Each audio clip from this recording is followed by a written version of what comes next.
Alhamdulillah wassalatu wassalamu ala Rasulillah wa ala alihi wa sahbihi wa mawalah wa la hawla wa la quwata illa billahi wa ba'du. Baik, kita langsung saja kita mengkaji surah Al-Baqarah pada ayat ke-204. A'udzubillahi minasyaitonirrajim. Bismillahirrahmanirrahim. Wa minan nasi may yu'jibuka qawluhu fil hayati dunya wa yushhidullah ala ma fi qalbihi wa huwa aladul khisam. Wa idza tawalla sa'a fil ardi liyufsida fiha wa yuhlikal hartha wan nasl wallahu yuhibbul fasad.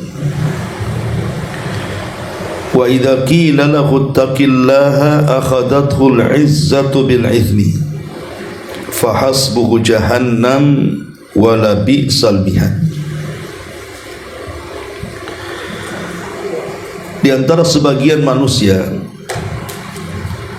ada yang pembicaraannya tentang kehidupan dunia sangat mengagumkan dirimu wahai Muhammad, dan dia menjadikan Allah sebagai saksi atas kebenaran isi hatinya, padahal dia adalah penentang yang paling keras. Apabila berpaling dari engkau atau berkuasa, dia berusaha untuk berbuat kerusakan di bumi serta merusak tanam-tanaman dan ternak. Allah tidak menyukai orang-orang yang suka merusak. Apabila dikatakan kepadanya, bertakwalah kepada Allah, tiba-tiba bangkit kesombongannya yang menyebabkan dia berbuat dosa lebih banyak lagi. Maka cukuplah balasan baginya neraka jahanam. Sungguh neraka jahanam itu seburuk-buruk tempat tinggal. Ma'asyiral muslimat yang dimuliakan Allah Subhanahu wa taala, di sini Allah Subhanahu wa taala hendak membicarakan tentang sifat orang-orang munafik, di mana manusia itu terbagi menjadi tiga. Ada yang beriman, ada yang kafir, dan tengah-tengahnya ada munafik.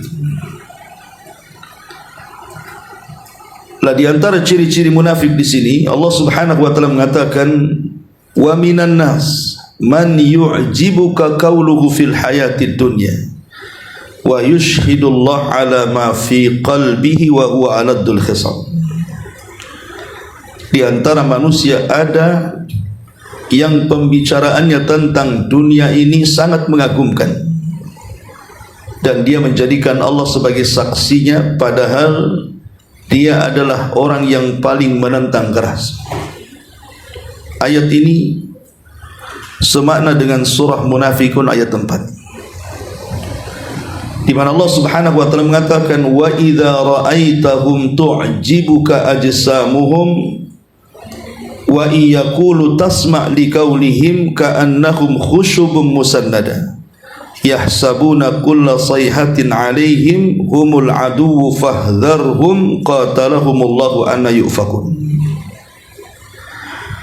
Dan apabila engkau melihat mereka orang-orang munafik, tubuh-tubuh mereka menjadikan kamu kagum, karena mereka selalu bicara mengagumkan di hadapan orang.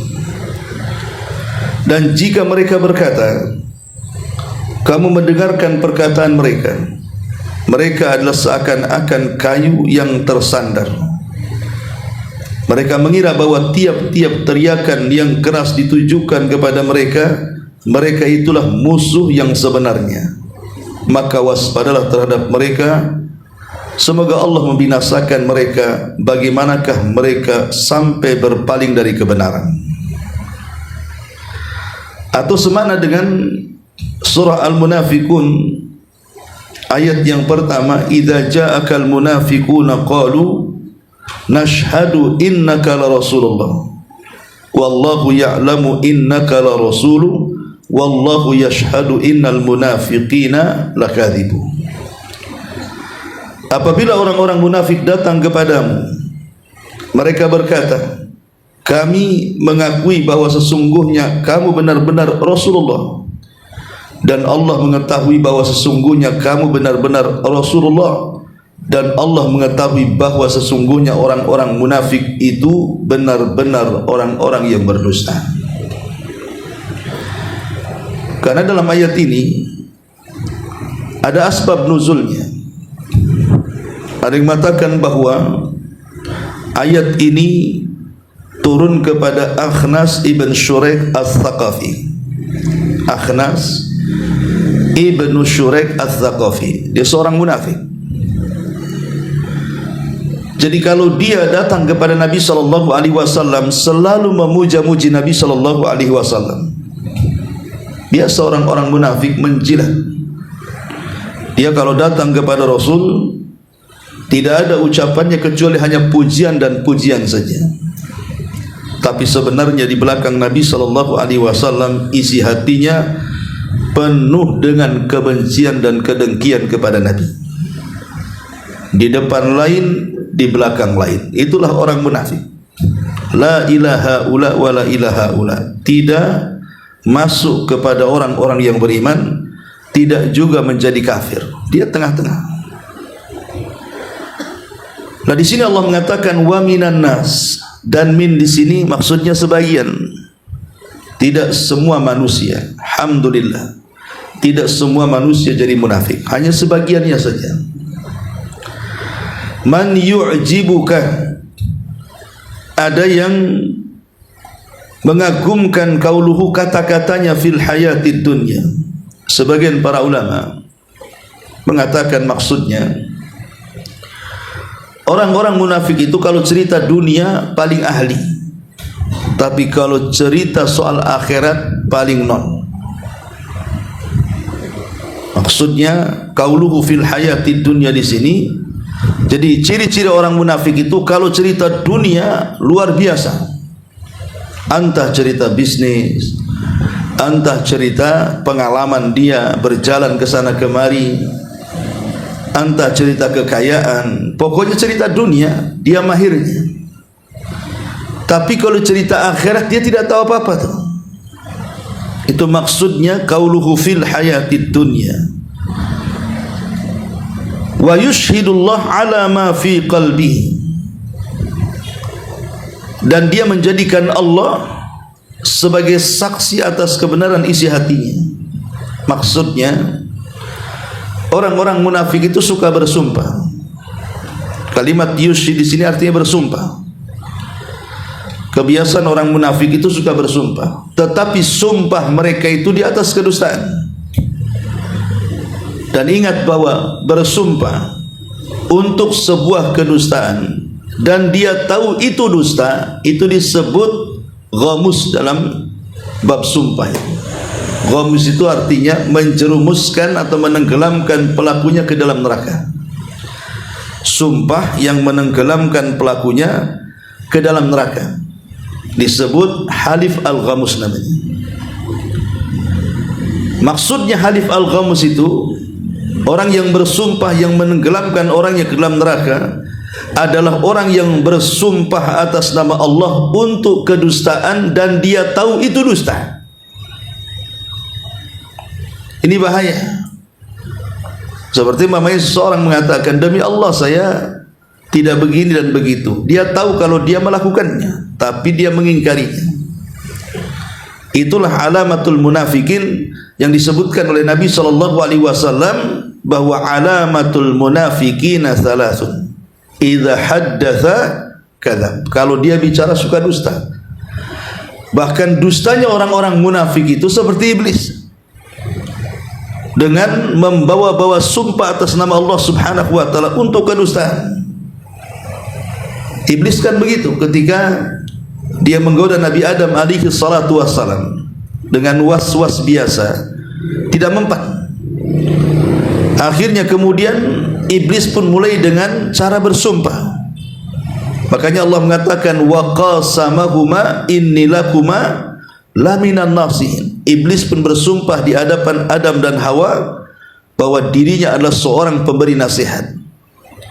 Karena Adam alaihi salatu wasalam sebelumnya belum pernah mendengar ada orang bersumpah untuk sebuah kedustaan, apalagi di alam para malaikat. Disangkanya ucapan iblis benar. Makanya kemudian Adam mengikuti was-was daripada syaitan. Dimakannya buah larangan itu. Lah orang-orang munafik kurang lebih seperti itu.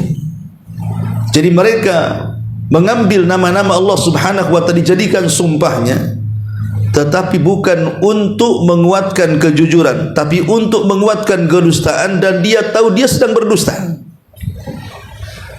Inilah orang-orang munafik. Wa yushhidullah ala ma fi qalbihi. Dan dia menjadikan Allah sebagai saksi atas kebenaran isi hatinya. Maksudnya dia menggunakan sumpah atas nama Allah untuk membenarkan kedustaannya. Tetapi Allah mengatakan wa huwa aladdul khisam.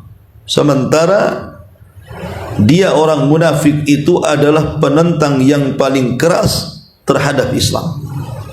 Karena memang orang munafik itu secara definisi sendiri, munafik itu artinya kan menampakkan keislaman, menyembunyikan kekufuran. Dia tampakkan keislamannya, tapi dia sembunyikan kekufurannya. Sehingga disebut munafik itu karena diambil dari kata-kata nafak. Nafak itu artinya lubang yang mengarah ke sebuah tempat, yang kemudian masuk dari satu lubang, keluar dari lubang yang lainnya. Itulah munafik, masuk Islam lewat lubang lisannya, tapi keluar dari Islam lewat lubang hatinya. Tampaknya lisannya seolah-olah dia muslim, tetapi hatinya menyembunyikan banyak kekufuran dan kebencian kepada Islam. Itu disebut wa huwa aladdul khisam. Padahal dia adalah orang yang paling menentang dan yang paling keras penentangannya. Ma'asyiral muslimat yang dimuliakan Allah Subhanahu wa taala, orang-orang munafik di zaman Nabi itu terjadi pada periode Madinah. Karena di Mekah itu selama 13 tahun tidak ada orang munafik. Di Mekah itu cuma ada dua kelompok saja, mukmin dan musyrik, atau mukmin dan kafir. Kenapa di Makkah itu kok tidak ada orang munafik?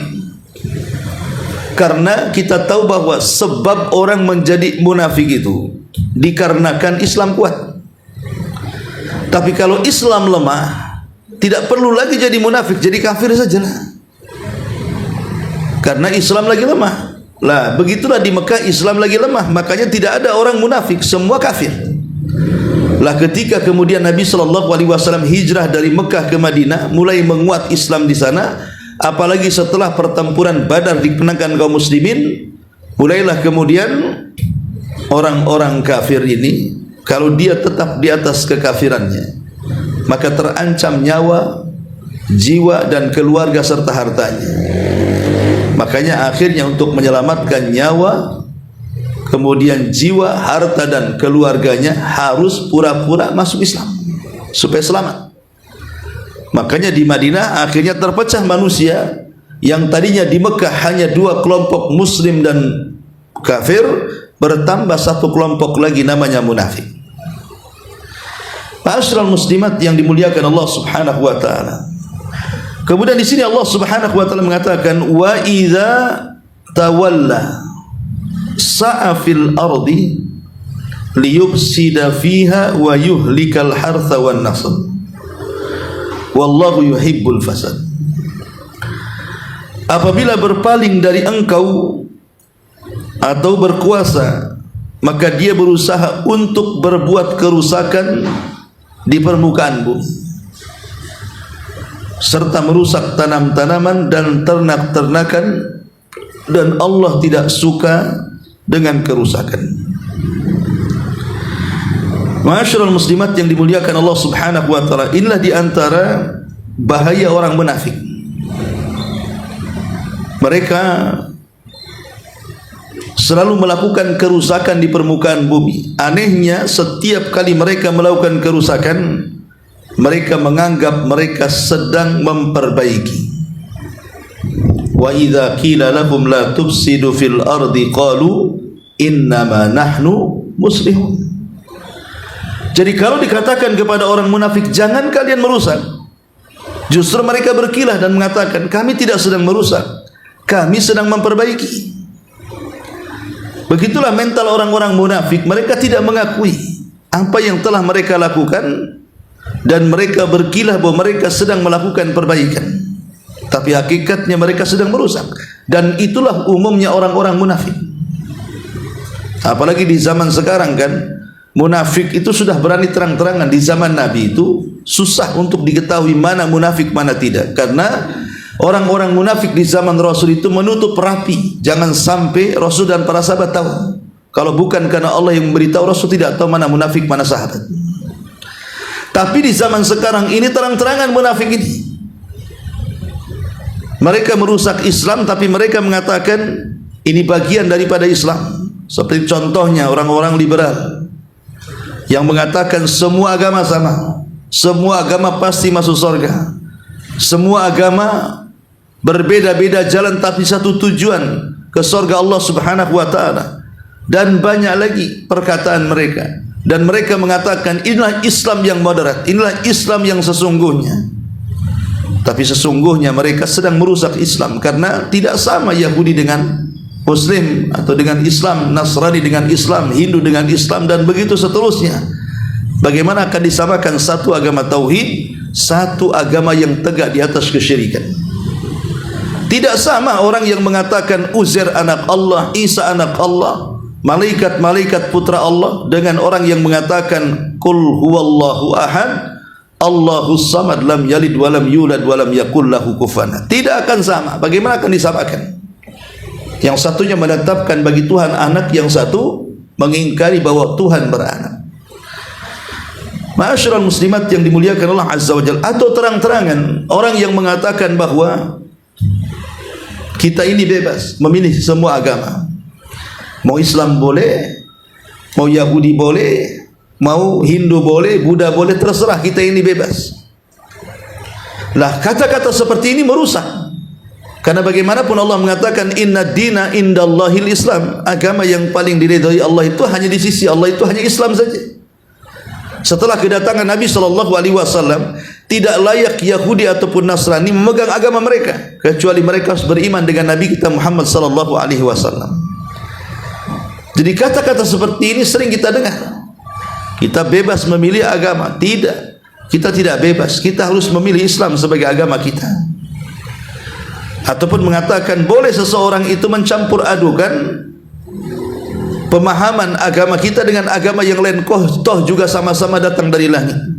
Mereka punya kitab, kita juga punya kitab. Mereka punya nabi, kita punya nabi. Apa salahnya kita juga mengambil ajaran mereka? Jadi kalimat-kalimat seperti ini adalah kalimat-kalimat yang merusak, dan ini bagian daripada sifat-sifat munafik. Makanya di sini Allah mengatakan wa idza sa'a fil ardi liyufsida fiha wa yuhlikal hartha wan nasl. Apabila berpaling dari engkau dan berkuasa, dia berusaha untuk melakukan kerusakan di bumi serta merusak tanam-tanaman dan ternak. Allah tidak menyukai kerusakan. Kemudian Allah Subhanahu wa taala mengatakan wa idza qila lahu taqillah, apabila dikatakan kepada mereka orang-orang munafik, bertakwalah kepada Allah, bertobatlah, bertakwalah, takutlah, salat, pokoknya dinasihati, ya. Bangkitlah, akhadathul izzatu bil itsmi, bangkitlah kesombongan mereka yang menyebabkan dia berbuat dosa jauh lebih banyak lagi. Maka Allah mengatakan fahasbuhu jahannam wala bi'sal mihad, maka cukuplah balasan bagi mereka neraka jahanam, dan sungguh neraka jahanam itu seburuk-buruk tempat. Inilah ciri orang munafik, Bu, tidak terima dengan nasihat. Ciri-ciri orang munafik itu kalau dinasihati mereka tidak akan terima. Sementara ciri-ciri orang yang beriman, kalau dinasihati berterima kasih atas nasihatnya. Karena tidak ada yang tahu kekurangan kita kecuali orang. Kalau kita disuruh memandang aib dan kekurangan kita, selamanya tidak akan ibu dapati. Tapi kalau orang lain yang memandang kekurangan kita, pasti mereka akan tahu celahnya. Sehingga ketika ada saudara kita menasihati kita, menunjukkan bahwa kita ada kekurangan, sedang disempurnakan saudara kita, makanya kita ucapkan jazakumullah khairan atau jazakillah khairan. Dahulu ada seorang khalifah namanya Harun Ar-Rasyid rahimahullahu ta'ala. Dia sedang safar dan menaiki kendaraannya. Dia naik di atas unta dan berjalan. Tiba-tiba disetop oleh orang Yahudi dan mengatakan, ya Amiral Mu'minin ittaqillah, wahai Amiral Mu'minin, bertakwalah kau kepada Allah subhanahu wa ta'ala. Ini yang ngomong begini Yahudi, bukan Muslim. Mengatakan kepada Khalifah Harun Ar-Rasyid, ittaqillah, bertakwalah kau kepada Allah. Apa yang terjadi, Bu? Harun Ar-Rasyid berhenti, kemudian dia turun dari kendaraannya langsung sujud, kemudian menangis. Karena ini nasihat takwa, ini bukan nasihat biasa. Lihat kalau nasihat yang baik dari Yahudi saja. Harun Ar-Rasyid berterima kasih sudah mengingatkan dia agar senantiasa takut kepada Allah Azza wa Jalla. Tapi lihat para penguasa di zaman sekarang, apabila dinasihati, bukannya malah bertobat, malah berubah kan Bu ya, tapi justru malah arogan, malah menentang, tidak mau menerima nasihat-nasihat baik, masukan-masukan membangun, tidak mau. Pada Harun Ar-Rasyid ketika dinasihati yang nasihati Yahudi lagi dengan kalimat bertakwalah kau wahai Amiral Mukminin, langsung kemudian turun dari bighalnya atau dari untanya, kemudian sujud syukur. Ada orang yang menasihati. Umar ibn Khattab radhiyallahu an, satu hari dia bersama Aslam budaknya sedang berjalan-jalan ke pasar. Tiba-tiba di jalan dia berjumpa dengan wanita yang sangat tua sekali, seorang ajuz. Dan wanita tua ini mengenali Umar bin Khattab.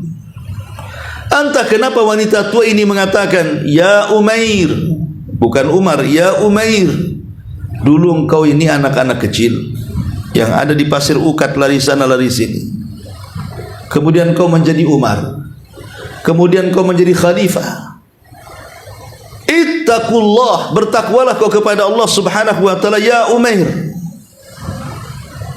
Jadi wanita tua ini mentasghir bahasanya. Tasghir itu mengecilkan Umar, karena Umar itu besar, kalau Umar itu Umar kecil, menggunakan tasghir.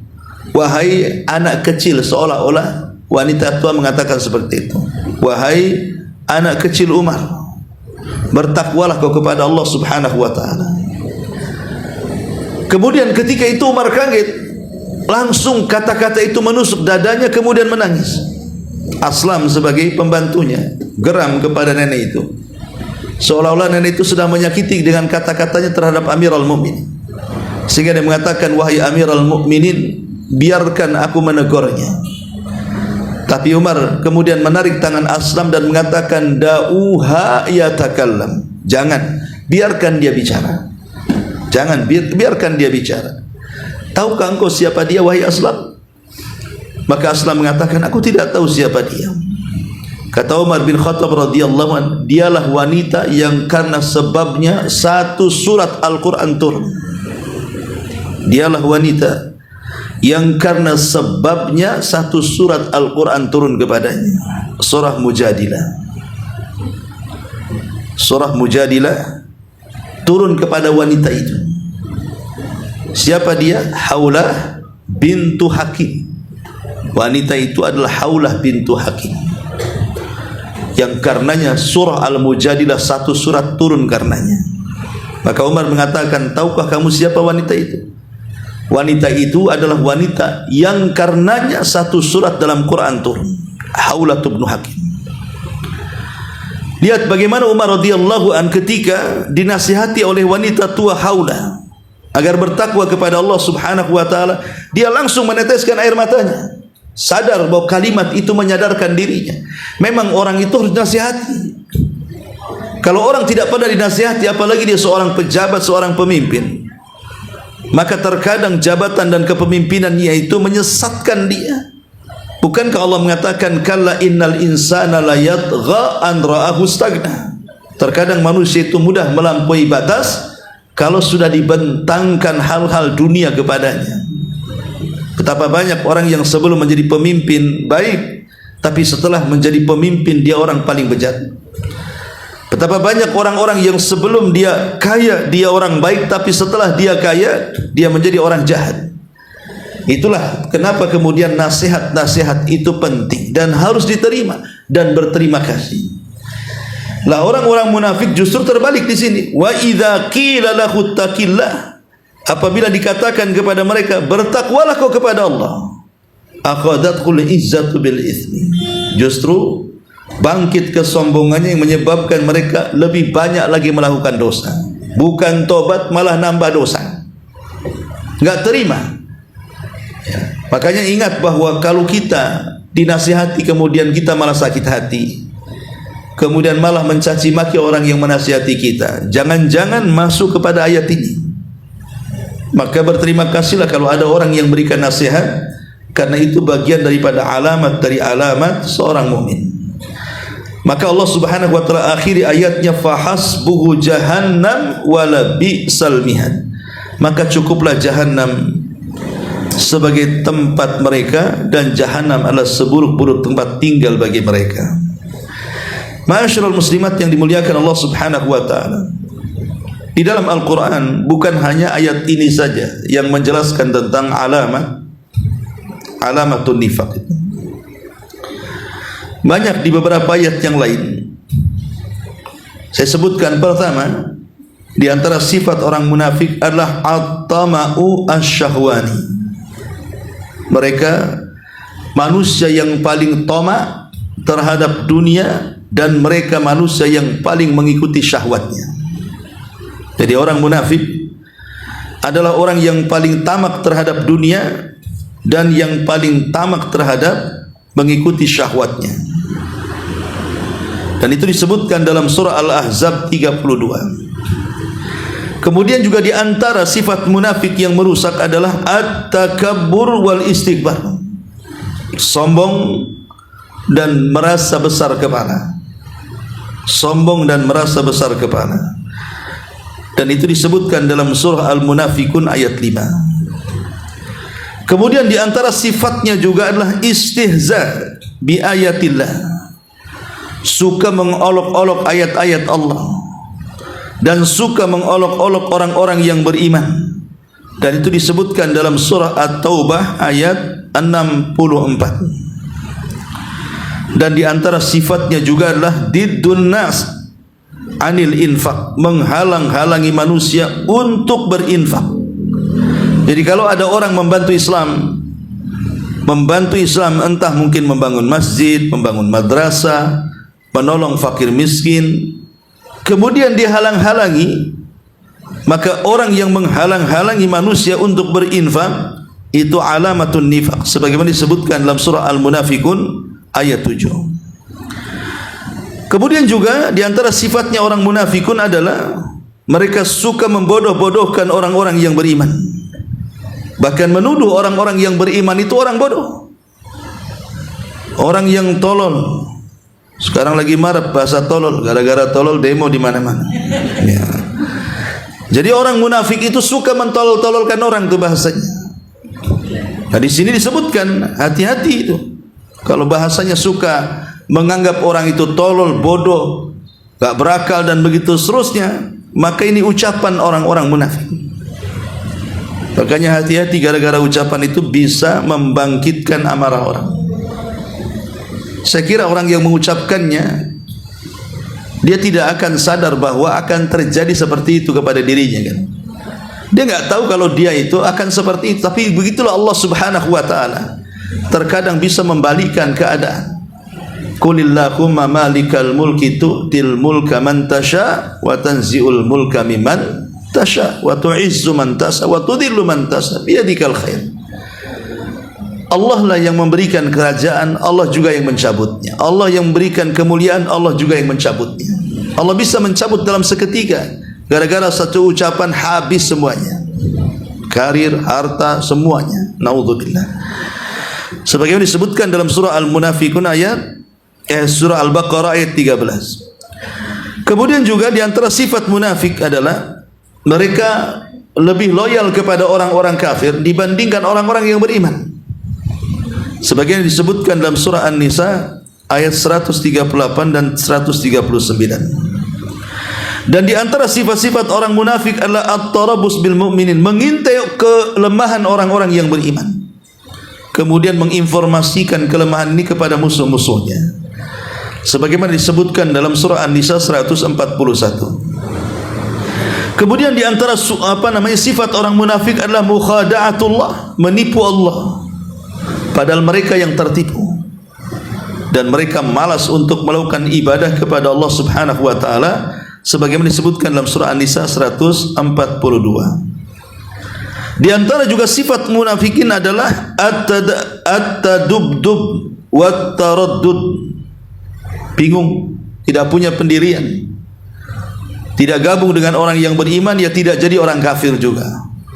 Tidak ke sana, tidak kemari. Sebagaimana disebutkan dalam surah An-Nisa ayat 143. Di antara sifat orang-orang munafik juga adalah merusak di antara orang-orang yang beriman.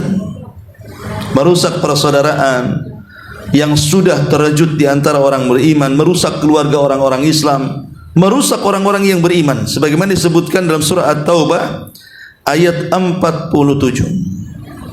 Dan di antara sifatnya juga suka bersumpah dengan sumpah yang dusta. Sebagaimana disebutkan dalam surah At-Taubah 56. Kemudian juga di antara sifat munafikin, mereka suka dipuji sesuatu yang mereka tidak lakukan. Mereka suka pujian dan suka dengan pujian manusia, padahal sebenarnya mereka tidak layak untuk dipuji, tapi mereka suka pujian. Sebagaimana disebutkan dalam surah Al-Imran ayat 188. Kemudian juga di antara sifat munafikin adalah suka mencela amal saleh. Tidak suka dengan orang yang salat, tidak suka orang cingkrang, tidak suka orang cadaran, benci dengan orang-orang yang menutup aurat, benci dengan orang yang suka ke masjid, ke pengajian. Itu orang munafik tuh, ya. Sebagaimana disebutkan dalam surah Taubah 79. Kemudian juga di antara sifat munafik adalah mereka tidak memerintahkan kepada kebaikan, justru melarang manusia dari kebaikan. Tidak mencegah dari kemungkaran, justru menyuruh manusia untuk melakukan kemungkaran. Dan itu disebutkan dalam surah At-Taubah 67. Di antara sifat munafik juga adalah benci untuk berjihad. Sebagaimana disebutkan dalam surah At-Taubah 81. Di antara sifat munafik juga adalah suka mengakhir-akhirkan salat. Mereka salat tapi mereka tidak khusyuk, mereka suka mengakhir-akhirkan salat. Sebagaimana disebutkan dalam hadis Nabi sallallahu alaihi wasallam, tilka salatul munafik, itulah salatnya orang munafik. Di antara juga sifat orang munafik adalah mereka lisannya sangat kasar. Sangat kasar, al-bada'ah. Sangat kasar, ya, tidak layak diucapkan. Kemudian juga di antara sifat-sifat munafikin, mereka menampakkan keislaman dan menyembunyikan kekufuran. Itulah yang Allah Subhanahu wa taala peringatkan mereka dalam surah Munafikun ayat 4. Kemudian juga di antara sifat-sifat munafik, kalau bertengkar maka dia akan menguasai lawannya dengan kejahatan. Jadi kalau dia berdebat, maka dia akan menguasai lawannya tapi dengan kejahatan. Umpamanya dia kalah debat, maka dia akan marah, kemudian memukul, terkadang membunuh, naudzubillah. Masyarul muslimat yang dimuliakan Allah Subhanahu wa taala. Dan kalau seandainya dia diberikan amanah, dia khianat. Kalau diberikan kepercayaan, orang-orang munafik itu suka berkhianat. dan apabila berjanji suka mengingkari janji, dan apabila berkata-kata pasti dia berdusta. Itulah yang disebut dengan tanda-tanda orang munafik. Kalau bicara dusta, kalau diberikan janji tidak ditepati, kalau diberikan amanah tidak amanah, dan kalau dia bertengkar dia melakukan kefajiran, dan banyak lagi alamat-alamat mereka. Ma'asyiral muslimat yang dimuliakan Allah Azza wa Jalla. Sekarang aqwal as-salaf, bagaimana perkataan salaf tentang orang-orang munafik. Pertama, Syekhul Islam Ibn Taimiyah mengatakan at-taswiyatu bainal mu'min wal munafiq wal muslim wal kafir a'zamu dhulmi. Menyamakan orang beriman dan orang munafik, atau orang kafir dan orang muslim, itu sebesar-besarnya kezaliman. Sebesar-besarnya kezaliman ketika seseorang menyamakan antara mukmin dan kafir, antara mukmin dan munafik. Tidak boleh disamakan mukmin mukmin, munafik munafik, sama dengan muslim muslim, kafir kafir. Tidak sama. Tidak boleh menyamakan, karena menyamakan itu sama dengan melakukan kezaliman yang paling besar, kata Syekhul Islam Ibn Taimiyah rahimahullahu taala. Kemudian juga berkata Fudail ibn Iyad rahimahullahu taala, al-ghibtatu minal iman wal hasadu minan nifaq wal mu'min yaghbit wa la yahsid wal munafiq yahsid wa la yaghbit. Ghibtah itu bagian daripada iman, sementara hasad itu sifat munafik. Seorang yang beriman pasti dia akan ghibtah dan tidak hasad, sementara munafik dia hasad dan tidak ada ghibtah. Ghibtah dengan hasad itu kurang lebih, cuman kalau hasad itu hasad yang tercela, kalau ghibtah itu hasad yang terpuji. Seperti apa ghibtah itu? Tetangga kaya, bisa haji, bisa umroh, bisa kurban, bisa membangun masjid, bisa membangun panti asuhan, pokoknya kaya raya, banyak amalannya. Kita yang miskin berpikir, coba ya Allah kalau aku seperti dia, aku pun akan bangun masjid, aku pun akan umrah, aku pun akan haji. Itu namanya ghibtah. Ghibtah itu berangan-angan seperti orang lain supaya dia mampu melakukan seperti yang dilakukan orang lain. Itu ghibtah. Itu bagian daripada hasad, tapi hasad yang terpuji. Karena hasad yang tercela itu, dia mengangan-angani harta orang lain, bukan ingin seperti orang lain, tapi ingin hartanya pindah sama dia. Nah, itu yang dikatakan hasad. Lah orang yang beriman itu ghibtah, orang munafik itu hasad. Ya, itu katanya Fudail ibn Iyad rahimahullahu taala. Jadi kalau seandainya kita memandang orang, tidak suka orang senang, tidak suka orang kaya, tidak suka orang sukses, nah ini hati-hati, itu nifak namanya. Tapi kalau seandainya dia senang saudaranya kaya, dia senang saudaranya sukses, kemudian dia mengatakan, ya Allah, aku juga berikanlah sukses seperti yang Allah kau berikan kepada dia, itu namanya ghibtah. Ini dikatakan oleh Fudail ibn Iyad. Kemudian juga berkata Fudail ibn Iyad dalam perkataan yang lain, al-mu'min yastur wa ya'id wa yansah wal fajir wal munafiq yahtak wa yu'ayyir wa yubshi. Kata Fudail ibn Iyad, orang yang beriman itu suka menutup aib saudaranya, suka menasihati saudaranya, dan suka memberikan arahan kepada saudaranya. Sudah ditutup aibnya, dinasihati dan diarahkan. Tapi orang munafik suka membongkar aib saudaranya, mencacati aib saudaranya, dan menyebar aib saudaranya. Itulah bedanya orang mukmin munafik. Jadi kalau orang mukmin, kalau saudaranya punya kesalahan, dia akan tutup kesalahannya. Bukan hanya ditutup, dinasihati dan diarahkan, supaya dia menjadi lebih baik lagi dan bertobat. Dan orang tidak tahu kesalahan dia supaya tidak malu. Sebab satu aib saja terbongkar, malunya naudzubillah orang itu.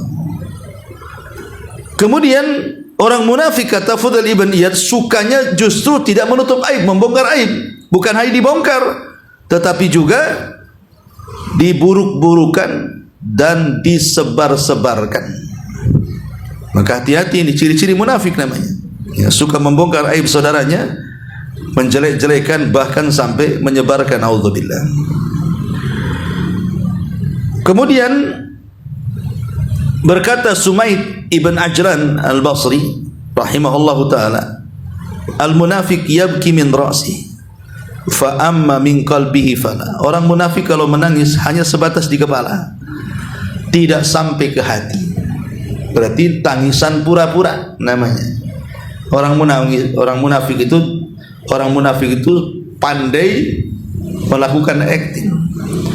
Jadi kalau nampak menangis mendengarkan Quran, mendengarkan wejangan, nasihat, ya betul, tapi sebatas di kepala saja, tidak sampai ke hati tangisannya. Makanya terkadang sadarnya sebentar, kemudian tidak sadarnya lama. Kemudian juga disebutkan oleh Abu Salih rahimahullahu ta'ala, al-mu'min yu'ashiruka bil ma'ruf wa yadulluka ala salahi dinik wa dunya, wal munafiq yu'ashiruk bimumadahati wa yadulluka ala ma tashtahihi, wal ma'sum man farraqa baina halain. Berkata Abu Salih rahimahullahu ta'ala, seorang yang beriman, orang mukmin, kalau mereka menggauli dirimu, bergaul dengan kamu, berteman dengan kamu, maka mereka berteman dengan kebaikan dan pasti akan menunjukkan kepada kebaikan agama dan akhirat, kebaikan dunia dan akhirat. Jadi orang yang beriman itu kalau bergaul, berkawan dengan kita, maka dia akan baik dengan kita dan berusaha menasihati kita untuk menyelamatkan dunia kita dan akhirat kita. Tapi orang munafik, kalau dia bergaul dengan kita, maka sebaliknya, orang munafik itu, maka mereka bergaul dengan tidak baik dan mereka akan mengikuti syahwat untuk merusak dunia dan akhirat kita. Diajaknya kita mabok, judi dan begitu seterusnya. Nah, ini diantara juga termasuk sifat-sifat munafik, kata Abu Salih. Kemudian juga dikatakan Imam Ibnul Qayyim rahimahullahu ta'ala bahwa sifat munafik ini terkadang tampak dari wajah-wajah dan falatatul lisan. Jadi terkadang kita bisa mengetahui si fulan munafik, si fulan tidak munafik itu pertama dari wajahnya, kata Imam Ibnul Qayyim. Nampak ketidaksukaan dengan kita. Kemudian dari lisannya. Terkadang lisannya itu cacian, makian, hinaan, gibahan dan begitu seterusnya.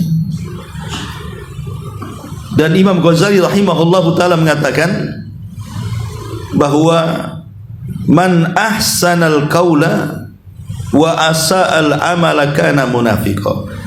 Siapa yang baik ucapannya tapi jelek amalannya, itulah munafik. Ucapannya bagus tapi amalannya buruk, itulah munafik. Ya. Wallahu a'lam. Ini diantara perkataan ulama tentang seputar nifaq. Baik, sampai di sini. Sebelum saya tutup, silakan kalau ada yang bertanya.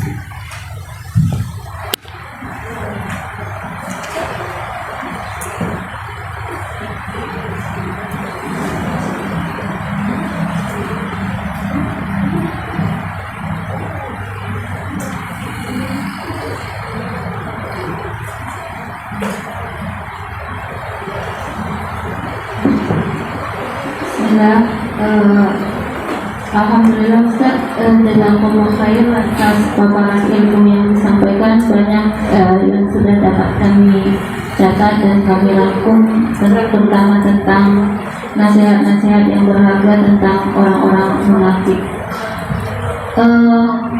Yang ingin ditanyakan sini Ustaz sedikit, ini tadi tentang ciri-ciri salah satu orang munafik adalah menolak nasihat.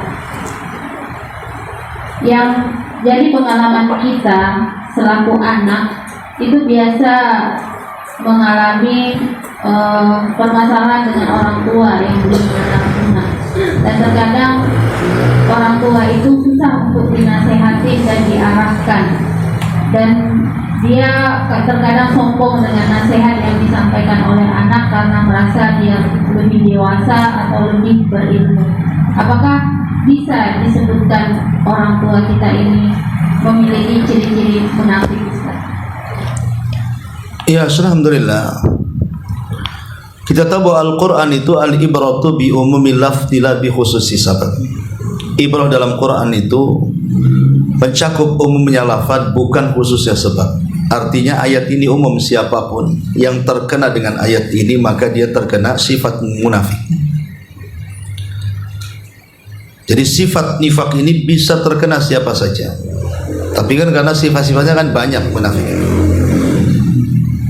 Salah satunya adalah berdasarkan firman Allah, wa idza qila lahu taqillah akhadhatul izzatu bil itsmi.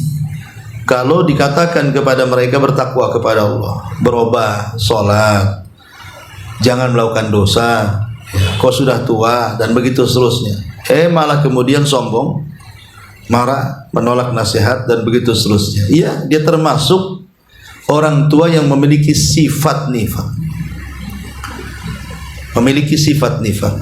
Tetapi apakah dia munafik khalis? Ya lain lagi ceritanya.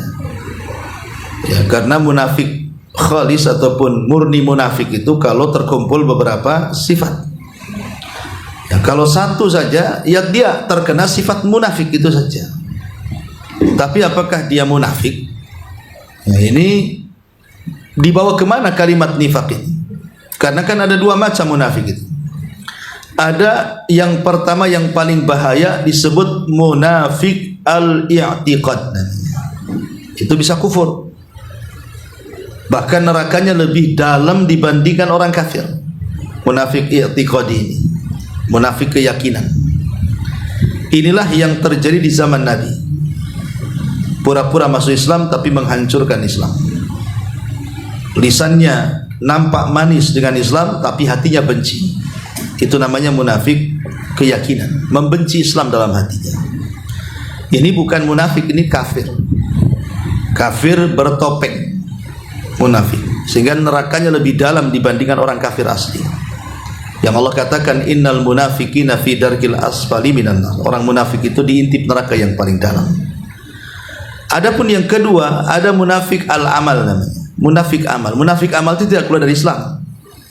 Munafik amal itu tidak mengeluarkan pelakunya dari Islam, tapi dia terkena sifat munafik. Seperti kalau ngomong dusta, kalau berjanji khianat, dikasih amanah tidak amanah, kalau berdebat justru dia ingin menang sendiri, atau tadi dinasihati malah melawan, dan begitu seterusnya. Nah, itu namanya tersifati dengan sifat nifak amali, tidak mengeluarkan dari Islam, tapi dia sombong dengan kebenaran.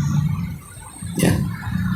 Apakah dia terkena sifat nifak? Ya, terkena sifat nifak. Tapi apakah dia masuk pada kategori munafik yang dikekalkan neraka? Tidak. Karena munafik yang dikekalkan neraka itu kalau munafik berkaitan dengan keyakinan, menampakkan Islam dan menyembunyikan kekufuran, seperti orang-orang orientalis yang mereka pura-pura mempelajari Islam, mempelajari Quran Sunnah, kemudian pura-pura masuk Islam, hakikatnya menghancurkan Islam dari dalam. Orang-orang orientalis seperti inilah, ini munafik i'tiqad namanya. Mereka para pemberontak, para mata-mata. Ya, adapun di masyarakat kita kadang ibu dusta, ibu umpamanya janji dari ditepati, ya itu termasuk sifat nifak.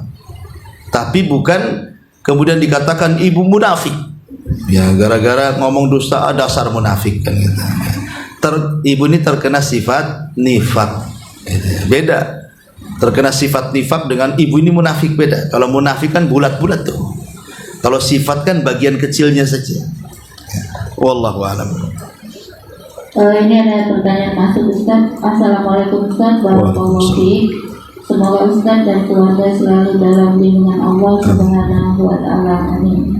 Begini Ustaz, apakah orang tua saya itu makbul laknatnya? Saya memiliki orang tua yang susah untuk dinasehati dan dia masih merokok.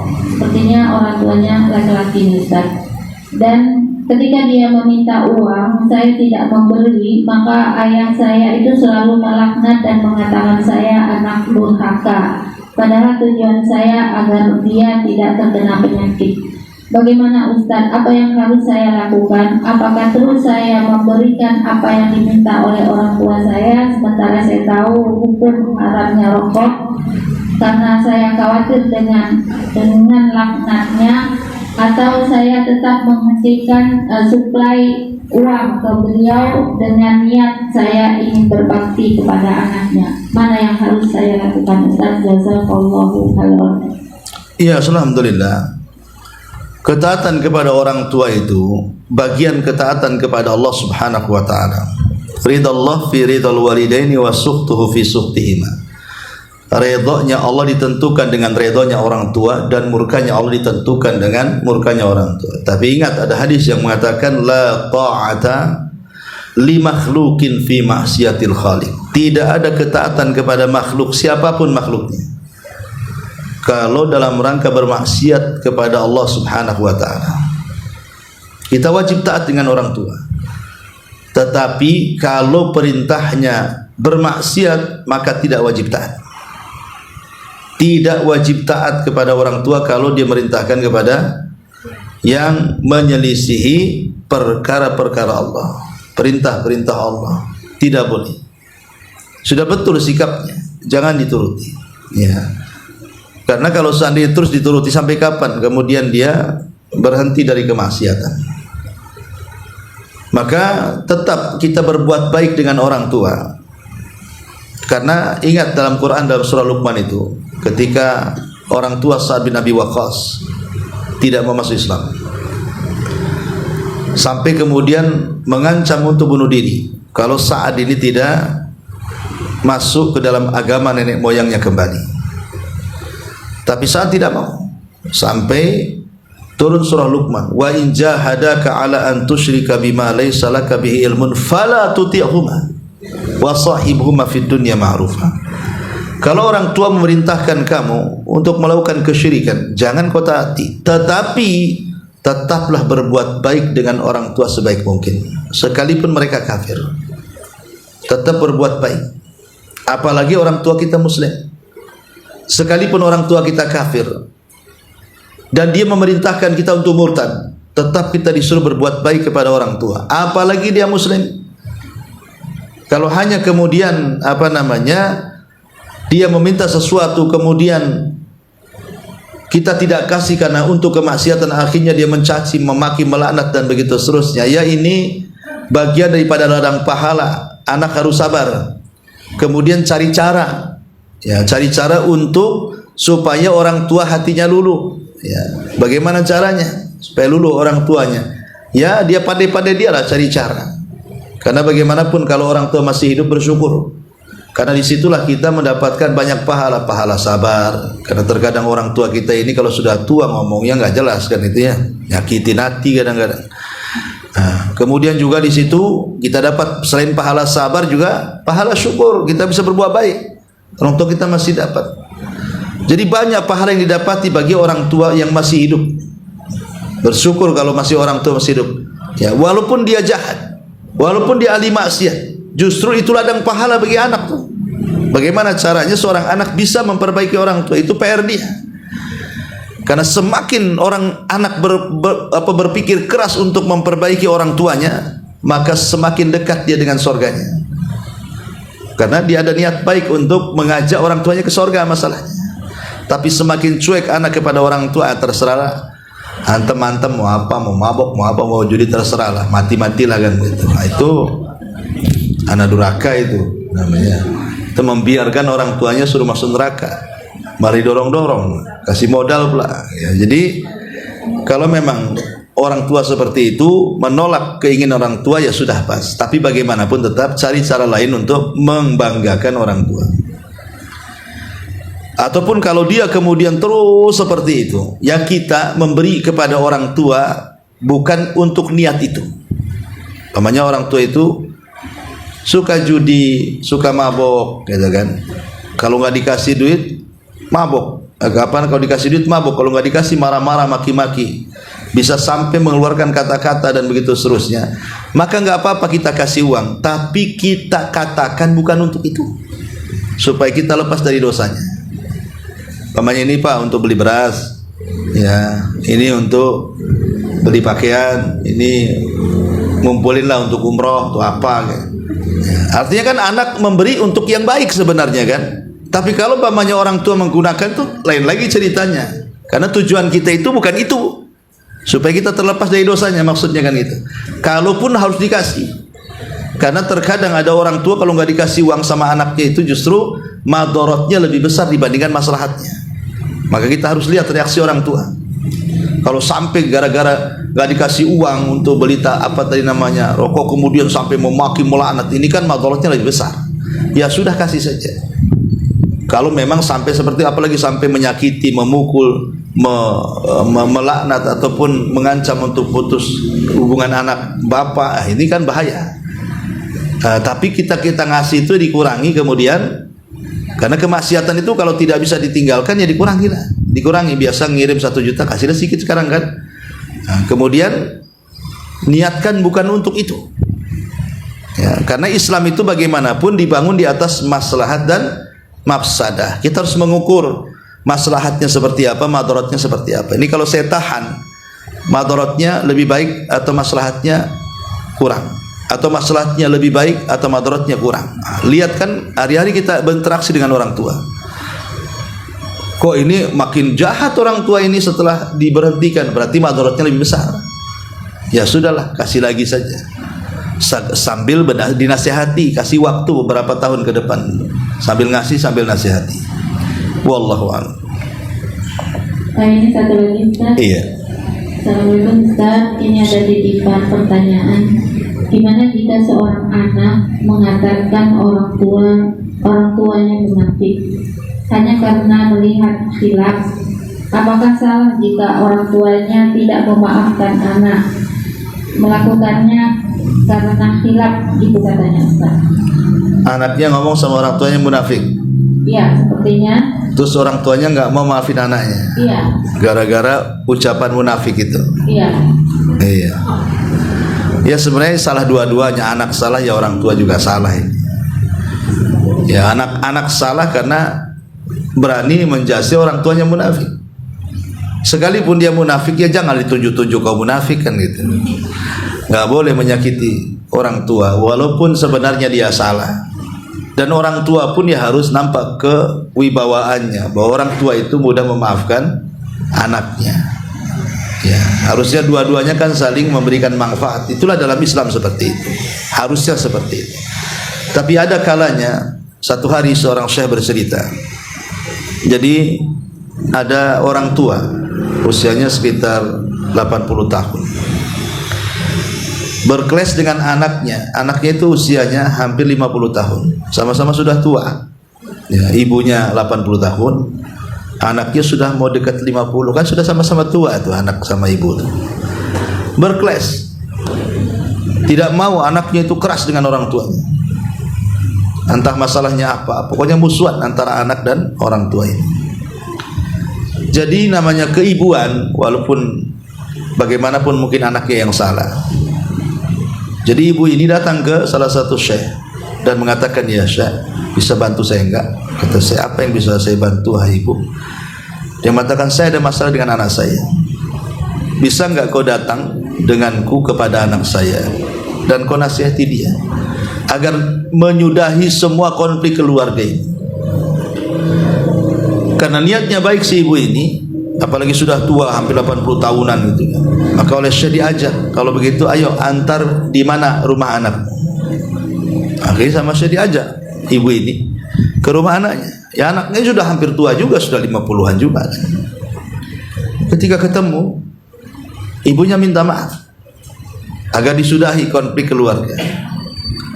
Tapi anaknya ini entah kenapa, apa mungkin karena ada perkara yang menyakiti dia, akhirnya anak ini bukannya memaafkan kesalahan orang tuanya, malah mencaci, memaki dan mengusirnya.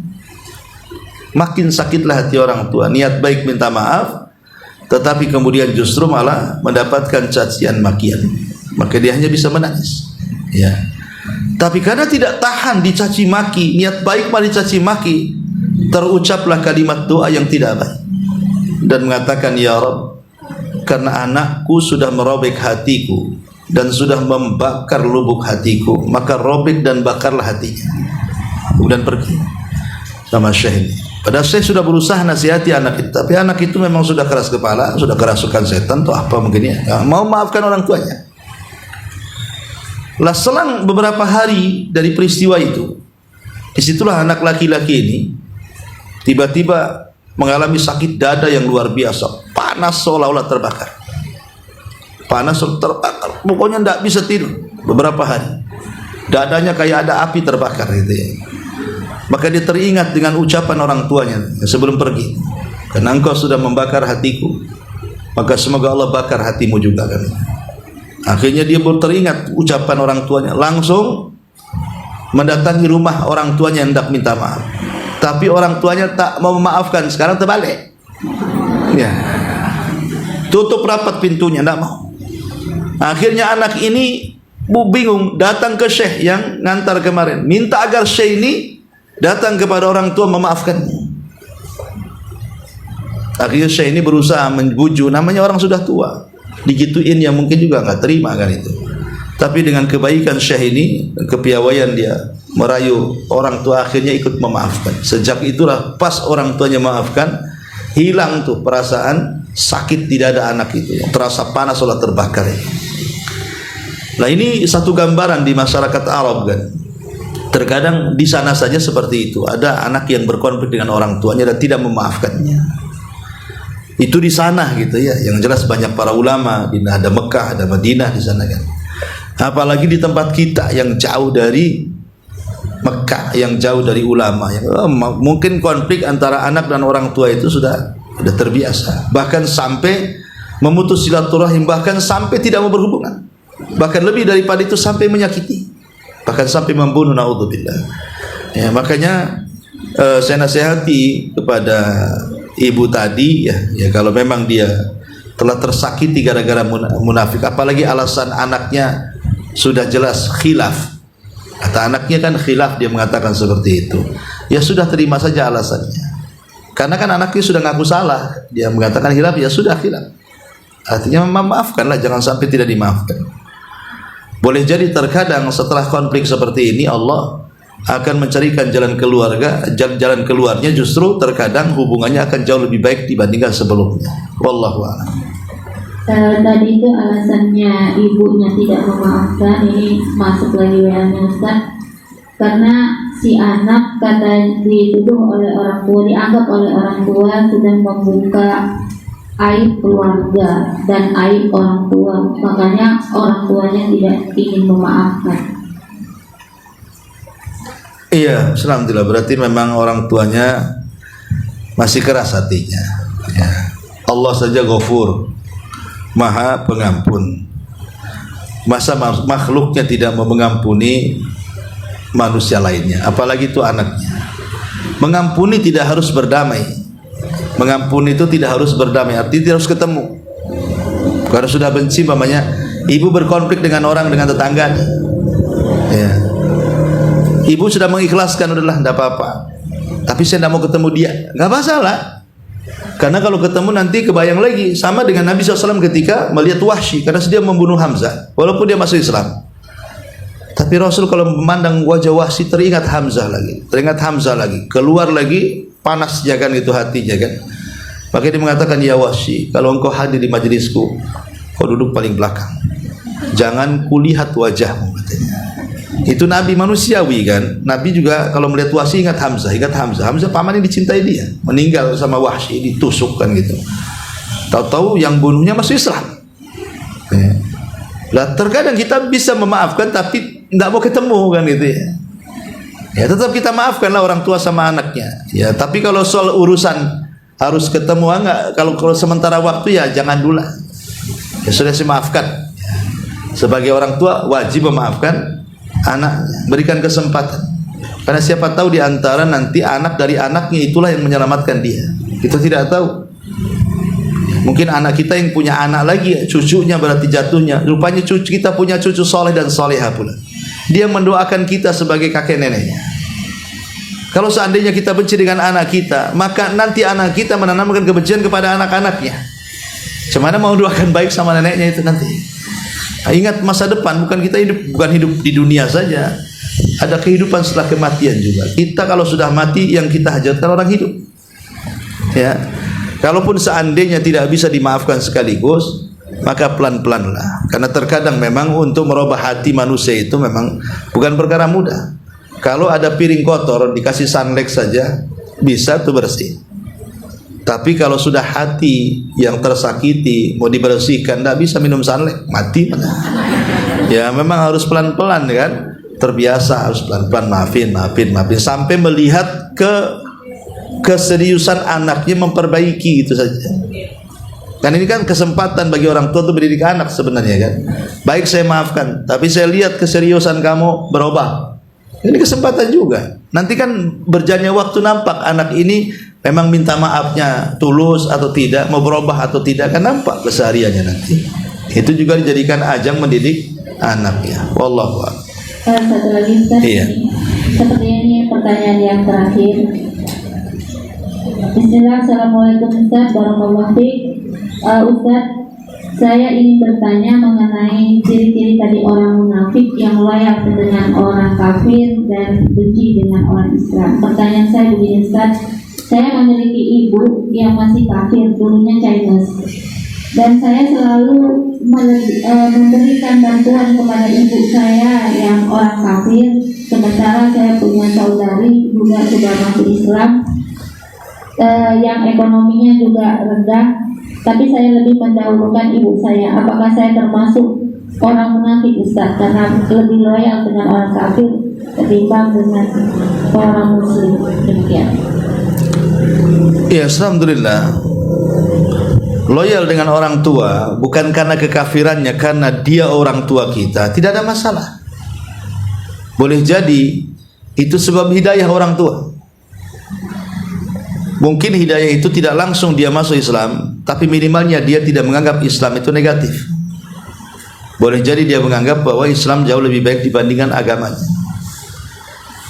Jadi kalau dia loyal dengan orang tuanya bukan karena agama ya, karena menganggap itu orang tua, tidak ada masalah. Memang seperti itu. Wasahibhuma fid dunya ma'rufa. Pergauli mereka orang tua dengan cara yang baik.